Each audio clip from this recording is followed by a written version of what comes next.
சரியாக வெளிப்படுத்தல் இல்லை. உபவாசம் எதுக்குன்னு தெரியறதில்லை. சாதாரண காரியத்துக்கு உபவாசம் எடுத்து தங்களுடைய சரீரத்தை கெடுத்துக்கொள்கிறாங்க, வீணாக்கி. அந்த உபவாசத்தையெல்லாம் கர்த்தர் அங்கீகரிக்க மாட்டார். நீங்கள் ஒரு வேலைக்காக பிள்ளைங்களுக்கு வேலை கிடைக்கணும்னு நீங்கள் உபவாசம் எடுத்து பாருங்க, அந்த உபவாசம்லாம் ஆண்டவருக்கு புரிய கிடையாது. அதே நேரத்தில் உங்களை சுத்திகரிக்கிறதுக்காக உபவாசம் எடுங்க, நீங்களும் சுத்திகரிக்கப்படுவீங்க, வேலையும் தானா கிடைக்கும். எல்லா ஆசீர்வாதமும் அங்கே இருக்கு. ஆனால் அந்த ஒரு பகுதியில் ரூட்டை கிளியர் பண்ணாதனால தான் அதெல்லாம் அப்படியே தடையாது. இதை கிளியர் பண்ணி விட்டால் எல்லாம் இறங்கும். உபாகமம் 28ஆம் அதிகாரத்தில் முதல் வசனத்தை வாசிங்க. அங்கே என்ன சொல்லப்பட்டிருக்கு? ஆசீர்வாதத்தின் ஒரு பெரிய பட்டியலும் சாபத்தின் ஒரு பெரிய பட்டியலும் அந்த அதிகாரத்தில் இருக்கு. பைபிள் இல்லையா? இன்று நான் உனக்கு விதிக்கிற உன் தேவனாய கர்த்தருடைய கட்டளையின்படியெல்லாம் செய்ய நீ கவனமாயிருக்கும்படிக்கு அவர் சத்தத்திற்கு உண்மையாய் செவி கொடுப்பாயானால் உன் தேவனாய கர்த்தர் பூமியில் உள்ள சகல ஜாதிகளிலும் உன்னை மேன்மையாக வைப்பார். இந்த ஒரு வசனத்தை நல்லா கவனிச்சுப்பார். மறுபடியும் வாசிங்க. இன்று நான் உனக்கு விதிக்கிற உன் தேவனாகிய கர்த்தருடைய சத்தத்தை கேட்க கவனமாயிருந்தால் அவர் சத்தத்திற்கு உண்மையாய் செவி கொடுப்பாயானால் உன் தேவனாய கர்த்தர் பூமியில் உள்ள சகல ஜாதிகளிலும் உன்னை மேன்மையாக வைப்பார். பூமியில் உள்ள சகல ஜாதிகளிலும் உன்னை மேன்மையாக வைப்பார். பூமியில் உள்ள சகல ஜாதிகளிலும் உன்னை மேன்மையாக. உன் தேவனாகிய கர்த்தருடைய கட்டளைகளுக்கு செவி கொடுத்தா போதும், இந்த பூமியில் இருக்கிற எல்லா ஜாதியை பார்க்கலும் கர்த்தர் உன்னை மேலாக்கி. 14வது வசனத்தை வாசிங்க.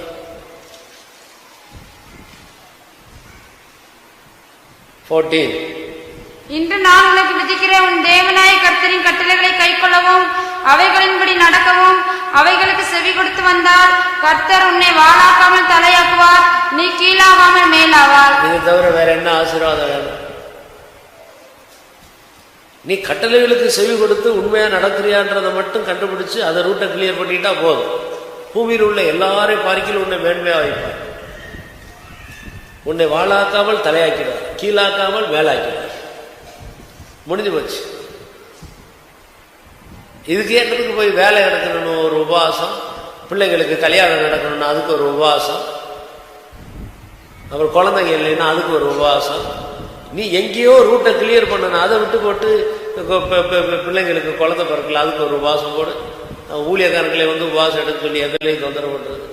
தொட்டதுக்கெல்லாம் உபவாசம் தான். ஆனால் எடுக்க வேண்டியதுக்கு உபவாசம் எடுக்கிறது இல்லை.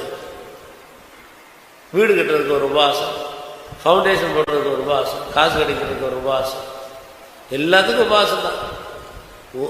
உபவாச ஜபம் ஒன்றையும் ஆண்டவர் கேட்கறது இல்லை, எல்லாம் வேஸ்ட், டோட்டலி வேஸ்ட். உபவாசம் எடுக்க வேண்டியதுக்கு ஒன்றுக்கு தான்.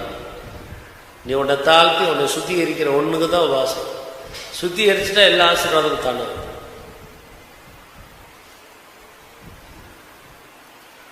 சுத்திகரிச்சா போதும், எல்லா ஆசீர்வாதங்களும் தானா வான்னு சொல்ல வேண்டிய அவசியமே இல்லை. ஆசீர்வாதம் தானா.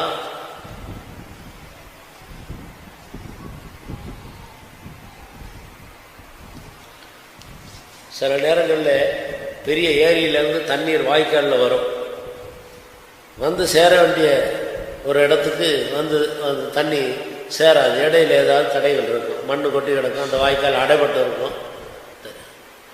அது என்னன்னு கண்டுபிடிச்சு அதை தள்ளி விட்டுட்டா போதும், தண்ணியெல்லாம் தானா வயலுக்கு வந்துடும். வயல் காஞ்சி போகாது, வயலில் இருக்கிற செடிகள் விளைய ஆரம்பிச்சிடும், அது வளர ஆரம்பிச்சிடும். அது ஒரு வேர்க்கடலை போட்ட வயலாக இருந்தால் நல்ல வேர்க்கடலை வர ஆரம்பிச்சிடும். எல்லாம் கிளியர் ஆகிடும். நீ அதை விட்டு போட்டு அதை அடைக்க வேண்டியதை மட்டும் அப்படியே விட்டுட்டு நீ போய் உட்காந்து, ஆண்டவரே என் தோட்டத்தில் இருக்கிறதான வேர்க்கடலை நிறையா வேர்க்கடலை விடணும், அது காஞ்சி போகக்கூடாது, நல்லா செழிக்கணும், அதுக்கு ஒரு நாள் உபவாசம். அடுத்த நாள் அதில் களையெல்லாம் வரக்கூடாது, அதெல்லாம் போகணும், அதுக்கு ஒரு உபவாசம். அதுக்கப்புறம் மழை பெய்யணும், அதுக்கு ஒரு உபவாசம். ஆடு மாடு மேயக்கூடாது, அதுக்கு ஒரு உபவாசம். இதில் தேவையா இந்த உபவாசம்லாம்? நீ அந்த மண் தடையாக இருக்காங்க, கொட்டி கிடக்காது, ஒன்று நீ ரூட்டை கிளியர் பண்ணி விடு, தண்ணி தானாக வந்துடும். மழைக்காக ஏன் போய்ச்சாம அதே மாதிரி தான் இன்றைக்கு அநேக குடும்பங்களில் ஆசீர்வாதம் இல்லாமல் இருக்கிறதுக்கு காரணம் அவங்க உபவாசித்து ஜெபித்து சரிப்படுத்த வேண்டிய காரியத்துக்காக உபவாசித்து ஜெபிக்கிறது இல்லை, தேவையில்லாததுக்கெல்லாம் உபவாசம். வெளிப்பாடு இல்லை, புத்தி மந்தமாக போச்சு. பிசாசு மனதில் அந்தகாரத்தை கொண்டு தெளிந்த புத்தி இல்லை. அதனால தான் பைபிள் எழுதியிருக்கு, தெளிந்த புத்தி உள்ளவர்களாக இருங்க, விழிப்புள்ளவர்களாக இருங்க. அக்கிரமத்தின் கட்டுகளை அவிழ்க்க. உனக்கு அக்கிரம சிந்தை இருக்கா? நம்முடைய சிந்தை நல்லா தூய்மையாக இருக்கா? அடிக்கடி கெட்ட சிந்தை வருதா? அதை கண்டுபிடிச்சு அதை அறிக்கையிட்டு அதுக்காக தாழ்த்தி உபவாசம் எடுத்து தேவ சமூகத்தில் உன்னை வெறுமையாக்கி ஒரு அபிஷேகத்தை வாங்கி அந்த பொல்லாத ஆவி உன்னை விட்டு போகிறதுக்காச்சும் ஆகும். அதுபோல பார்வையில் ஜெயம் இல்லையா? அதற்காக தேவ சமூகத்தில் தாழ்த்திச்சா. யாரோடாயில சமாதானம் இல்லாமல் அடிக்கடி எரிச்சல் கோபத்தின் ஆவி வந்து அந்த எரிச்சல் கோபத்தின் ஆவி நம்மை தீட்டுப்படுத்துதா? நல்ல மனுஷர், சில பேர் நல்ல மனுஷராக இருப்பாங்க, காரணம் இல்லாமல் கோபப்பட்டு பேரை கெடுத்துக்கிடுவாங்க. மற்ற எல்லா பகுதியிலையும் நல்லா இருப்பாங்க. திடீர்னு கோபம் வரும், கோபத்தில் ஏதாவது அவசரத்தில் கெட்ட வார்த்தை பேசுகிறாங்க, பேரே கெட்டுப்பாங்க. புரிஞ்சு போச்சு. எல்லாம் அதோட சரி. நீ அதுக்கு உபவாசம் எடுத்து அந்த கோபத்தின் ஆவியிலிருந்து விடுதலைக்கு ஆச்சும் அக்கிரமத்தின் கட்டுகளை அவிழ்த்து விடு. அக்கிரமம் உன்னை கட்டி வச்சிருக்கு. அது தேவ சமூகத்தில் தாழ்த்தி ஜெபிக்கும் போது கர்த்தர் ஒரு அனாயிண்டிங் கொடுத்தா தான் அந்த கட்டு போகும். தாழ்த்தி அறிக்கையிட்டு காத்திருக்கும் போது தான் அதுல இருந்து விடுதலை கிடைக்கும். அதுக்கு தான் உபவாசம். இதையெல்லாம் விட்டுட்டு பக்கத்து வீட்டுக்காரங்களோட தேவையில்லாமல் ஏதாவது ஒரு மனஸ்தாபப்பட்டு கோவப்பட்டு சண்டை போட்டுப்பட்டு அப்புறம் நாளைக்கு பிள்ளைக்கு ஜுரம் வந்தால் நேற்று இவங்க ஏதோ சண்டை போட்டாங்க, இவங்க ஏதோ செய்வினை வச்சிருக்கிறாங்க, அதான் என் பிள்ளைக்கு ஜுரம் வந்துருச்சு. உனக்குள்ள இருக்கிற அக்கிரமத்தினால ஜுரம் வந்திருக்குது. நீ போய் பக்கத்து வீட்டுக்காரங்க செய்வினை வச்சுட்டாங்கன்னு சொல்றீங்க. சில ஆட்கள் அதுக்கு பதிலாக செய்வினை வைக்கிறதுக்கு இவங்க போவாங்க. அவங்க வச்சிருக்கவே மாட்டாங்க. இவங்க மனசில் நினச்சிட்டு இவங்க போய் செய்வினை வைப்பாங்க. பைபிளில் போட்டிருக்கு, குறிகாரனையும் மந்திரம் கேட்கிறவனையும் உயிரோட வைக்காத, தேசத்தில் இல்லாதவனையும் அவனை கொண்டு போட்டுன்னு போட்டிருக்கு பைபிளில். இஸ்ரவேல் ஜனங்கள் மத்தியில் யாராச்சும் குறி கேட்கிறவன், பில்லிசுனியம் பண்ணுறவன், மந்திரவாதம் பண்ணுறவன் எவனாச்சும் இருந்தால் அவனுக்கு காலி ஒன்று வெட்டி போடுறது. இப்போ புதிய ஏற்பாட்டு சபையில் யாராச்சும் மந்திரம் பண்ணுறவங்க, பில்லிசுனியம் வைக்கிறவங்க, மந்திரத்துக்கு பின்னால் போகிறவங்களாம் அவங்கள வெட்டி காலி பண்ணுன்னு போட்டிருக்கு பைபிள். அது எப்படி பக்கத்து வீட்டுக்காரங்க நமக்கு செய்வினை வைக்க முடியும்? ஓ அக்கிரமத்தின் கட்டுகளை அவிழ்த்து நீ சரிப்படுத்த வேண்டிய காரியத்தில் சரிப்படுத்திக்கோ. யாராவது செய்வினை வைக்க முடியுமா? உன்னை தொடுகிறவன் என் கண்மணியை தொடுகிறான். உனக்கு விரோதமாக செய்வினை வைக்கணும்னு அவன் வீட்டை விட்டு இறங்கும் போதே ஸ்பாட்டில் ஆண்டு போட்டு உடச்சு தள்ளிடுவார். உனக்கு விரோதமாக உருவாக்கப்படும் ஆயுதங்கள் வாய்க்காத பண்ண விட மாட்டார் ஆண்டு. இன்னும் அதையெல்லாம் தாண்டி எனக்கு செய்வினை வச்சுட்டாங்கன்னு சொல்லி அவங்க மேலே எரிச்சல் கோபம் எதுக்கு? ஏசாமி சொன்னால் எவ்வளவோ சொல்லியிருக்கலாமே. பார்த்து எனக்கு இவ்வளோ கஷ்டம் வந்திருக்குது, இந்த பேதர் என் கூடவே இருந்துட்டு அவன் தான் செய்வினை வச்சிருப்பான், இந்த யூதாஸ் அவன் தான் செய்வினை வச்சிருப்பான். அவர் சொன்னால் எத்தனையோ பேர் செய்வினை வச்சிருக்காரு சொல்லலாமே. அவர்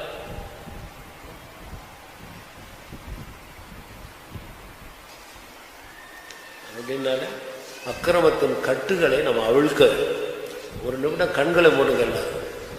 நமக்குள்ள என்னென்ன அக்கிரமத்தின் கட்டுகள் கட்டப்பட்டிருக்கிறதுன்னு கொஞ்சம் கவனிச்சு.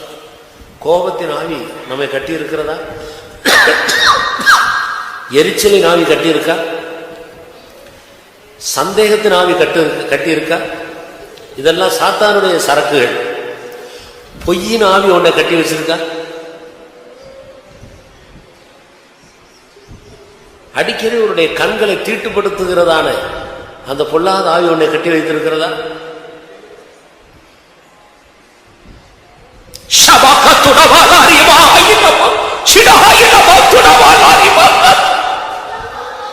நமக்குள்ள இருக்கிற அந்த கட்டுகள் என்ன, என்னென்ன கட்டுகளுக்குள்ள நான் இருக்கிறேன் என்பதை கொஞ்சம் ஆராய்ந்து கண்டுபிடித்து பாருங்க. நல்லா நிதானித்து பாருங்க. எனக்குள்ள என்னெல்லாம் கட்டுகள் இருக்கு? மாமிச ஆசை இச்சை என்னை கட்டி வைத்திருக்கிறதா? சந்தேகத்தின் ஆவி என்னை கட்டி வைத்திருக்கிறதா? கோபத்தின் ஆவி என்னை கட்டி வைத்திருக்கிறதா? பொய்யின் ஆவி என்னை கட்டி வைத்திருக்கிறதா? எரிச்சலின் ஆவி என்னை கட்டி வைத்திருக்கிறதா?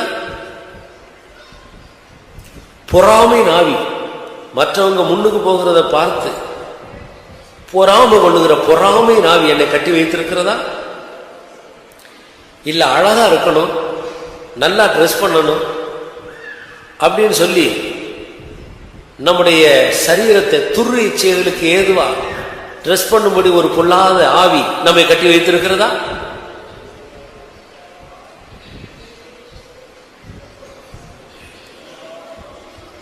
கண்டுபிடியுங்கள், கண்டுபிடியுங்கள்.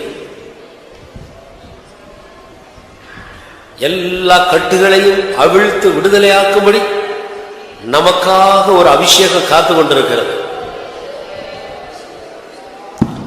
அவசரப்பட்டு கூச்சல் போடாதீங்க, கண்டுபிடிங்க. என்ன கட்டுகள் எல்லாம், என்னெல்லாம் கட்டு உள்ள இருக்குன்றத கண்டுபிடி, அதை ஒத்துக்கொள்.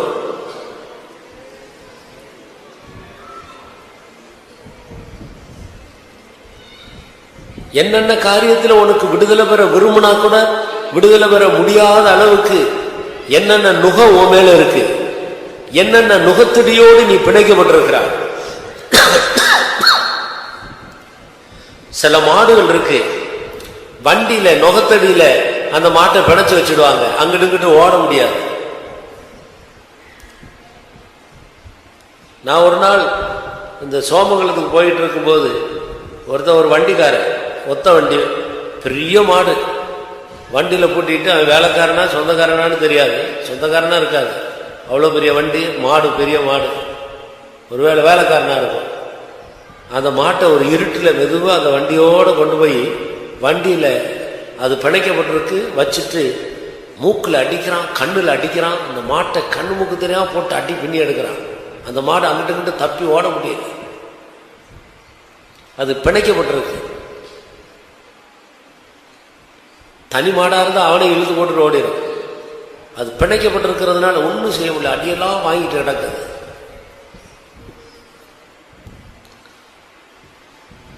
ஏதாயிலும் பொல்லாத ஆவி, பொல்லாத நுகம் உண்மையில் இருக்க, அந்த நுகத்தோட நீ பிணைக்கப்பட்டிருக்கிறாயா? அது மாமிச ஆசை இச்சையா? என்ன பொல்லாத ஆவி? பண ஆசையா? பொருள் ஆசையா? அதுல நீ பிணைக்கப்பட்டிருக்கிறாயா? எது உன்னை கட்டி வைத்திருக்கு? கர்த்தர் ஒரு அபிஷேகம் தந்தா அது அப்படியே முறிந்து போகும். கர்த்தர் எனக்கு ஒரு பெரிய விடுதலையை கொடுப்பார். சிலருக்கு எவ்வளவு பணம் இருந்தாலும் திருப்தி இல்லை, இன்னும் சம்பாதிக்கணும் சம்பாதிக்கணும். அந்த பண ஆசை என்னும் நுகம் அதோடு உன்னை பிணைத்து வைத்திருக்கிறது. சிலருக்கு தங்களுக்கு இருக்கிற துணியில திருப்தி இருக்காது. எவ்வளவு இருந்தாலும் 10 இருந்தா கூட அது பத்தாது, இன்னும் வாங்கணும் வாங்கணும் வாங்கணும். 50 இருந்தாலும் பத்தாது, 70 இருந்தாலும் பத்தாது, 100 இருந்தா கூட பத்தாது. அது ஒரு நுகம், அதுக்கு நீ அடிமையாயிட்ட. இப்படியெல்லாம் பல நுகங்களுக்கு அடிமையாக இருந்து கொண்டு நாம் தேவனுடைய ராஜ்யத்துக்குள்ள பிரவேசிக்க முடியுமா? அதுக்குத்தான் உபவாச ஜெபம். நுகத்தடியின் பிணையல்களை நெகிழ்கிறதுக்கு தான் உபவாச ஜெபம். அக்கிரமத்தின் கட்டுகளை அவிழ்க்கிறதுக்கு தான் உபவாச ஜெபம். மாமிசமான மனிதனுக்கு உன்னை ஒழிக்காத. சிலரை கண்டா நீ ஒழிந்து போக வேண்டிய அவசியம் என்ன இருக்கு? அவங்களோட உனக்கு ஐக்கியம் இல்லை, நல்ல இருதயம் இல்லை. தூரத்துல வந்தா நீ ஒரு பக்கம் ஒதுங்கிட்டு போற. ஏன் மாமிசமான மனிதனுக்கு உன்னை ஒழிக்க வேண்டும்? ஐக்கியம் இல்லாததுனால தானே. யாரோட ஐக்கியம் இல்லை, யாரோட சரியா பேச முடியல, யாரோட திறந்த இருதயமா இருக்க முடியல. யாரை கண்டா நீ ஒழிகிறாய், யாரை கண்டா பயப்படுகிறாய். அதை கண்டுபிடித்து அவர்களோடு ஒப்புரவாக தீர்மானம் பண்ணு. அதற்கு தான் இந்த உபவாசம். இந்த வசனத்தின்படி சுத்திகரித்துக் கொள்ளுங்கள், ஒரு விடுதலையை பெற்றுக் கொள்ளுங்கள். இந்த உபவாச ஜெபத்துக்கு பிறகு கர்த்தர் உன் களஞ்சியங்களை பூரணமாக நிரப்பி உன் ஆலையில திராட்சை ரசம் புரண்டோட செய்து உன்னுடைய சுக வாழ்வை துளிரச் செய்து உன் ஆத்மாவை திருப்தியாக்கி உன் எலும்புகளை நினைவுள்ளதாக்குவார். கர்த்தரே உன்னை நடத்தி கொண்டு போவார்.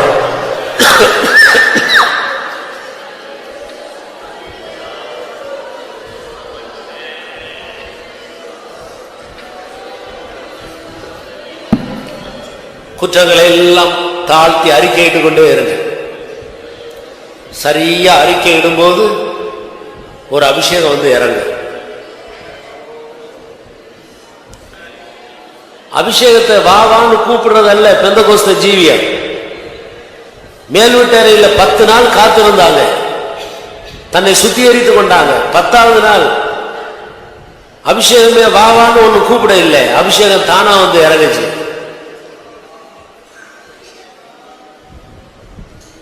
இன்றைக்கு சிலர் கத்து வச்சிருக்கிறாங்க, அபிஷேகமே வான்னு சொல்லிட்டு ஒரு 10-15 கோரஸ் பாடுறதுக்கு. 15 கோரஸ் பாடுனாலும் ஒரு அபிஷேகமும் வர்றதில்லை, சோர்ந்து போய் எழுப்பி போயிடுவாங்க. அபிஷேகத்தை வான்னு கூப்பிட வேண்டிய அவசியம் இல்லை. அபிஷேகம் அது பிதாவின் வாக்குத்தத்தம், அது நம்ம மேல இறங்குறதுக்கு காத்து கொண்டே இருக்கு. அக்கிரமத்தின் கட்டுகளை அவிழ்த்து விடுவோமா, நுகத்தடியின் பிணையல்களை நெகிழ்வோமா, மாமிசமானவனுக்கு ஒழிக்காமல் ஒப்புரவாவோமா.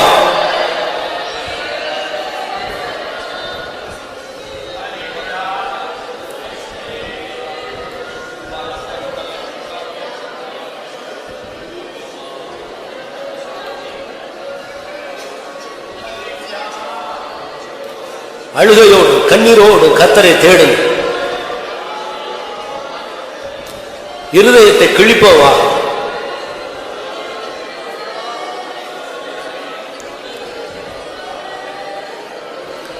குற்றங்கள் குறைகளை அறிக்கையிட வெட்கப்படாதீங்க. நம்முடைய குற்றங்களை ஒத்துக்கொள்ளுவா. சகல ஆசீர்வாதங்களுக்கும் அதுதான் தடையாக இருக்கிறது.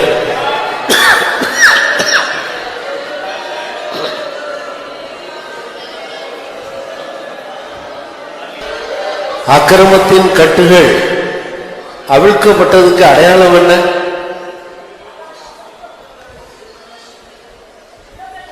நம்ம மேல இருக்கிறதான நுகத்தடிகள் எல்லாம் முறிக்கப்பட்டதுக்கு அடையாளம் என்ன? அபிஷேகம் தான் அடையாளம். சரியாய் நம்முடைய அக்கிரமங்களை நாம் அறிக்கையிட்டு ஆண்டவருடைய சமூகத்தில் கண்ணீரோடு அவரை நாம் தேடுதால், நாம் கூப்பிடாமலேயே ஒரு அபிஷேகம் நம்ம மேல வந்து இறங்கும். அப்போது ஒரு பெரிய சமாதானமும் ஒரு பெரிய விடுதலையும் நம்முடைய இருதயத்தை நிறைத்திருக்கும்.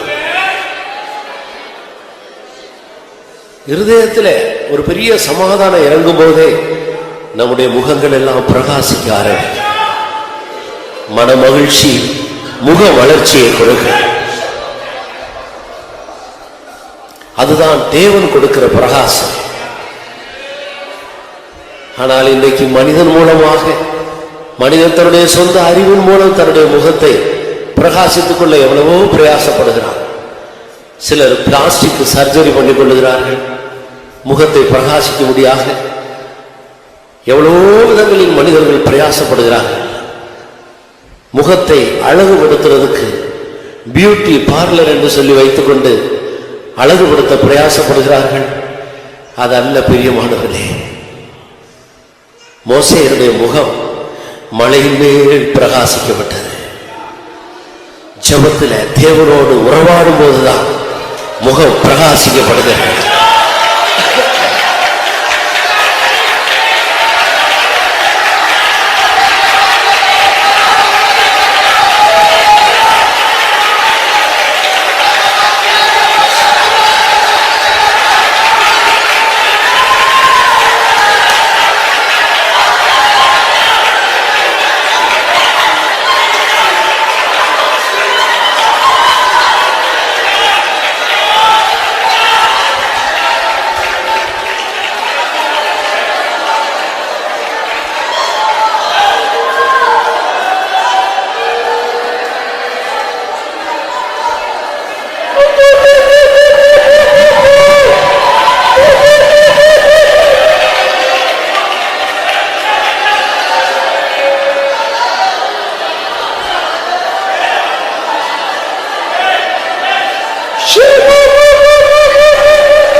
தாழ்த்த வேண்டும் என்றே கர்த்தருடைய ஆவியானவர் நம்மோடு பேசிக் கொண்டிருக்கிறார். திரும்ப திரும்ப அவர் நம்மோடு பேசிக்கொண்டே இருக்கிறார். ஒரு மனிதன் தன்னுடைய குற்றங்களை ஒத்துக்கொண்டு அறிக்கை எடுக்கிறது தான் தாழ்மைக்கு ஒரு அடையாளம். மற்றவர்களோடு தானே முன்னுக்கு போய் தன்னுடைய குற்றங்களை ஒத்துக்கொண்டு மன்னிப்பு கேட்கிறது தான் தாழ்மைக்கு ஒரு அடையாளம். தாழ்மையாய் நடக்கிறது அல்லாமல் மனுப்புத்திரர்களாகிய நம்மிடத்தில் ஆண்டவர் வேறு எண்ணத்தை கேட்கிறார்.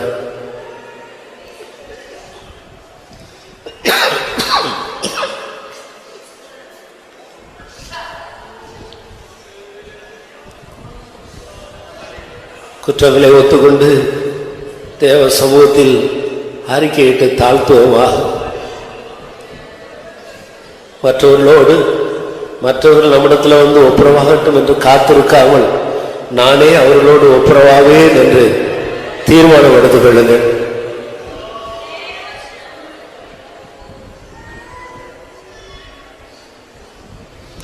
முன்பு போய் அவனோடு ஒப்புரவாக பின்பு வந்து பலி செலுத்து என்று ஆண்டவர் சொல்லுகிறார். நம்முடைய பலியை தேவனை விரும்புகிறது இல்லை, நான் ஒப்புரவாகிறதைத்தான் ஆண்டவர் விரும்புகிறார். எல்லாரோடும் சமாதானமா இருக்கிறோமா? எல்லாரோடும் ஒப்புரவாக்கப்பட்டவர்களாக இருக்கிறோமா? யாரிடத்திலேயாலும் சிலரோடு சரியாக நாம் இடப்பட முடியாமல் இருக்கிறதா? வெளியே காட்டாவிட்டாலும் இருதயத்தில் தூரமாக வைத்துக் கொள்ளுகிறோமா?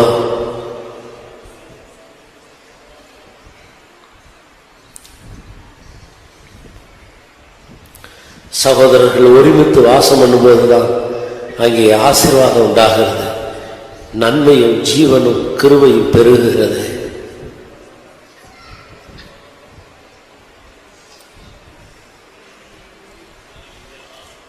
யாருக்காயினும் அறிக்கையிட வேண்டும் என்று இருதயத்தில் ஏவினால், நீங்கள் தூண்டப்பட்டால், அறிக்கையிட விரும்பினால் கட்டாயம் அல்ல, மனப்பூர்வமாக நாம் எதை செய்தாலும் கர்த்தருக்கென்று மனப்பூர்வமாக செய்ய வேண்டும். அப்படி நான் அறிக்கையிட விரும்புகிறேன் என்று விரும்பினால் அவர்கள் எழும்பி நீங்கள் உங்களை தாழ்த்தி வெட்கப்படாமல் குற்றங்களை ஒத்துக்கொண்டு அறிக்கையிடலாம். கர்த்தர் மன்னிப்பார். உங்களுடைய நுகத்தடிகள், அந்த பிணையல் நெகிழப்படும், அந்த கட்டுகள் அறுக்கப்படும். கர்த்தர் ஆசீர்வதிப்பார். உன் குடும்ப சூழ்நிலைகள் எல்லாம் மாறிவிடும். உன்னுடைய வேலை ஸ்தலத்தில் மாற்றங்கள் உண்டாகும், உன்னுடைய ஜீவியத்தில் மாற்றங்கள் உண்டாகும். அதை மற்றவர்கள் காண்பார்கள்.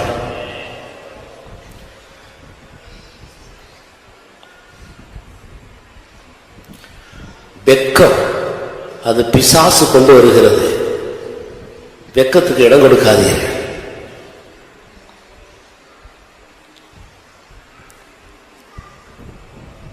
ஏவப்பட்டா உடனே கீழ்ப்படிந்து எழுதிவிடுங்கள். லேட் பண்ணாதீங்க.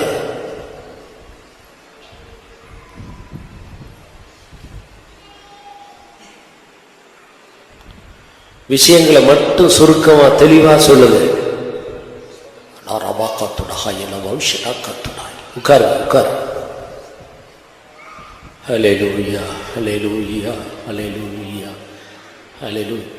அறிக்கையிட்டவங்க கண்களை மூடி, ஒரு சரியான ஒரு அபிஷேகம் உங்களை நோக்கி சியோனிலிருந்து புரண்டு வருகிறது. அதை பெற்றுக்கொள்வதற்கு நீங்கள் ஆசையோடு காத்திருங்க. சொல்லுங்க. ஹல்லேலூயா ஹல்லேலூயா ஹல்லேலூயா.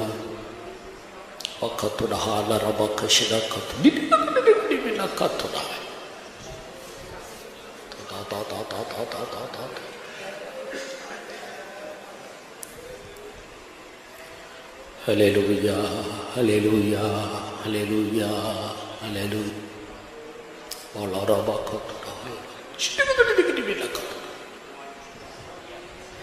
என்ன 5 நிமிடங்கள் தான் சொல்ல மனப்பூர்வமாய் ஒரு ஆழமான பரிசுத்த ஜீவியத்தை வாஞ்சிக்கிறவர்கள் சீக்கிரமா எழும்பி 1-2 வார்த்தையில சுருக்கமா குற்றங்களை மட்டும் அறிக்கையிட்டு நீங்க உட்கார. ஒன்லி 5 minutes சொல்லுங்க.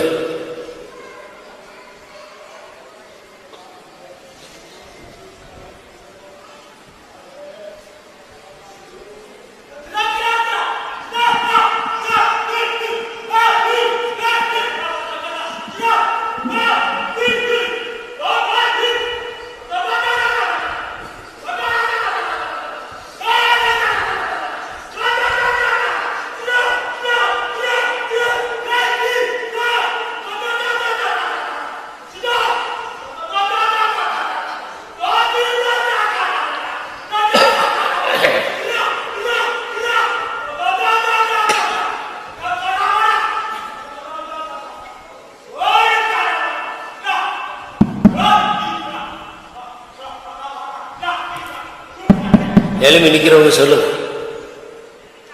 நிக்கிறவங்க சொல்லுங்க சீக்கிரம் சொல்லிட்டு உட்காரு.